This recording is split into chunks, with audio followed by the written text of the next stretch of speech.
One day, I suddenly discovered that my husband was having an affair. I was busy taking care of my father-in-law, who suffers from dementia, and raising our young daughter. I had no clue about my husband's cheating. It turned out he had already planned to marry his mistress and was thinking about divorcing me. Faced with this harsh reality, I felt overwhelmed. Despite the shock, I continued looking after my father-in-law and daughter. My husband unexpectedly told me, "Since I'll be getting married again, you'll need to take care of our daughter and your dad." Despite the pain, I couldn't help but regret how we ended up here. I wondered if my husband saw me only as a housekeeper.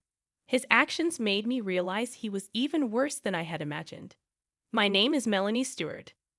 I'm 35 years old, a homemaker responsible for daily chores in my in-laws' home. Our family includes my husband Greg, our 4-year-old daughter Erin, and my father-in-law, making us a family of 4. Earlier in our marriage, Greg and I lived in an apartment, and I worked full-time. However, after my mother-in-law passed away 6 months after Erin was born, Greg insisted we move in with his father because he couldn't leave him alone. It's been 3 years since we moved, and I've adapted to life here. Recently, my life has changed significantly. I shifted from working full-time to being a homemaker. 3 months ago, while cleaning up after a meal, my father-in-law asked me what day it was. His confusion seemed like a simple mistake at the time. However, his behavior continued to worsen day by day. He would want to eat again right after finishing a meal or forget where he had put things. It was clear that this situation was not normal, and I became worried. I suggested to my father-in-law that he see a doctor, but he kindly refused, leaving me at a loss for what to do. I couldn't manage my father-in-law's care alone. His symptoms might worsen if left unchecked. So I decided to talk to my husband, Greg, about his father's condition. Since Greg left for work earlier than me and returned after my father-in-law had gone to bed, he was unaware of his father's daily struggles. Typically, I would go to bed early with our daughter, but that night I stayed awake, waiting for Greg to return home. Just after 1 a.m., I finally heard the front door open. "Melanie, why are you still up?" Greg looked surprised to see me as he entered the living room. Seeing him awake me up from my sleepiness, and I immediately brought up my concerns about my father-in-law. "There's something I need to talk to you about, my dad.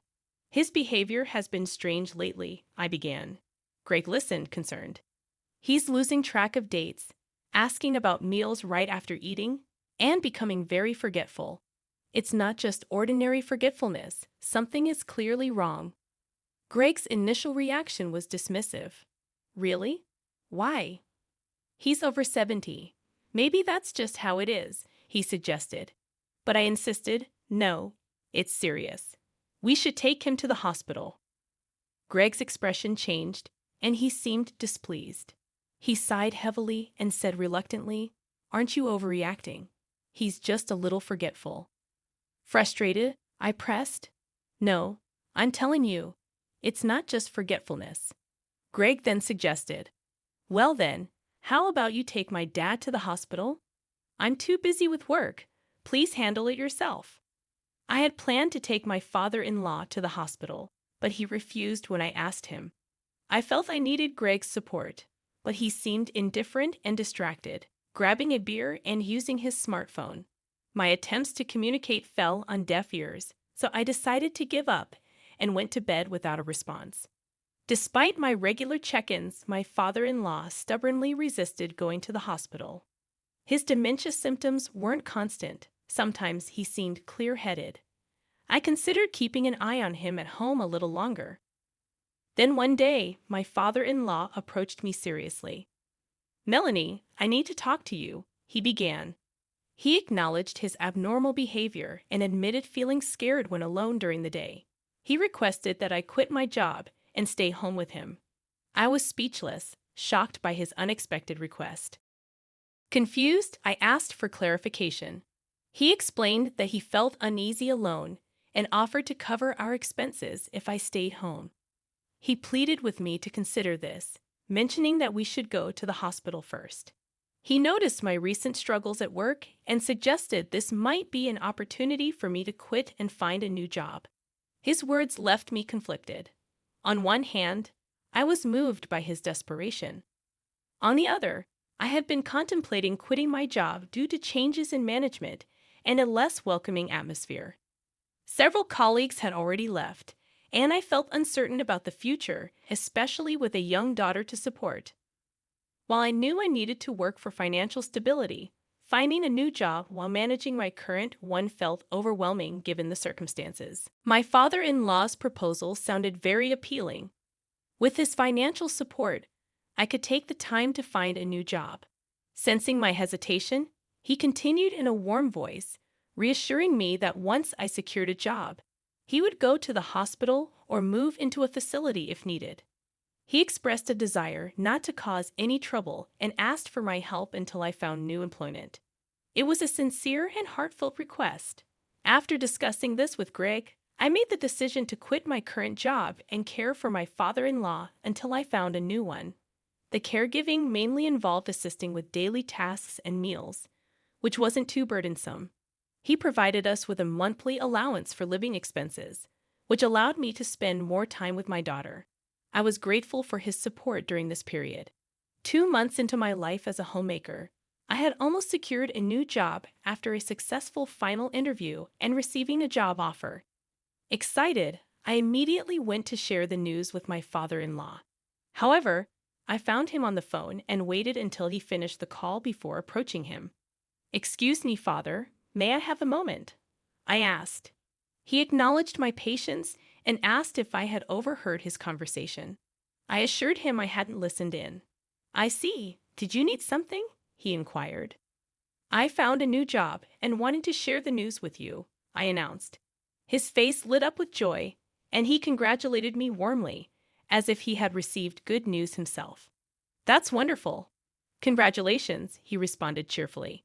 Now that my new job was settled, the next step was to arrange for my father-in-law to be taken to a medical facility. I'd planned to set this up the following day, later that night. However, my husband, who typically returned home late, came back a bit after 7:00 p.m. When I greeted him with surprise about his early return, he dropped his work bag without emotion and coldly said, "I'm marrying her, so I want a divorce." I was too stunned to respond. Greg continued, indifferent to my shock, insisting that I sign the divorce papers he brought along. "Wait a minute, what's going on?" "We have Aaron, and you can't decide on a divorce like this," I protested. Greg callously replied, "I don't care about you and Aaron anymore. Thanks to your obliviousness, I've been able to continue my relationship with my other woman. I appreciate that." His revelation was a devastating blow. Greg then added, "Since it'll cause problems for my second marriage, you take care of the kid and dad." He gave me no time to prepare emotionally for this bombshell. I wondered how we had reached this point. I had faithfully cared for his father as part of our family. Why would Greg have an affair? Did he only see me as a convenient housekeeper? The weight of it all was too much. Overwhelmed with anger and hurt, I confronted Greg. "Stop being selfish. How could you think I'd accept this?" I exclaimed, but Greg was adamant. "Whether you accept it or not, it's already decided," he replied callously. When I mentioned Erin, Greg insisted, "You should take her, along with the annoying father with dementia." His words stung. "You quit your job on your own, so I owe you nothing," he added, showing no remorse. I felt my heart break. I realized I couldn't be with this man anymore. I agreed to the divorce, but made it clear he was not welcome back in our lives. Greg smirked maliciously as I signed the papers and left. He left a message on my phone informing me he was moving in with his mistress until they found a new place. Alone and unsure of my next steps, my father-in-law approached me. He had overheard our conversation and prepared a room for us in advance. He pulled out photos from a detective agency revealing Greg's affair. My father-in-law explained that he suspected Greg's infidelity months ago. He pretended to have dementia, encouraged me to improve my work situation, and secretly planned for this day. waiting until my life was stable enough to handle the truth. My father-in-law had prepared for unforeseen circumstances by investing in a $3 million tower mansion with significant assets. He used the insurance money from my mother-in-law's death to secure our future. When I expressed my gratitude, he humbly thanked me for making his days enjoyable. He then shared his surprising plan with me to counterattack against Greg, who believed he had lost his mind. 2 weeks later, after we moved into the new apartment, I contacted Greg. Immediately, he called me angrily, accusing me of destroying his family home. Confused, I revealed that it was my father-in-law's doing, not mine. Greg was furious and couldn't believe his father's betrayal. He accused his father of pretending to have dementia and orchestrating the entire scheme to protect me from Greg's infidelity. In the midst of Greg's shock and anger, my father-in-law took the phone and calmly informed Greg that he would inherit nothing. He had prepared the apartment for me and Aaron's future, as well as arranged his own care facility. We sought damages from Greg and his mistress through a lawyer. Despite their attempts to negotiate a lower amount, I stood firm. Eventually, both Greg and his mistress were transferred to separate branches with significant salary cuts. Now, my daughter and I live comfortably in the apartment my father-in-law prepared for us. It's conveniently located near a station, making my commute to my new job easy. My father-in-law moved into a facility where he's enjoying his time with new friends. We visit him regularly, grateful for his support and the new life he helped us build. My daughter and I look forward to continuing our happy lives together, cherishing the kindness and planning of my father-in-law.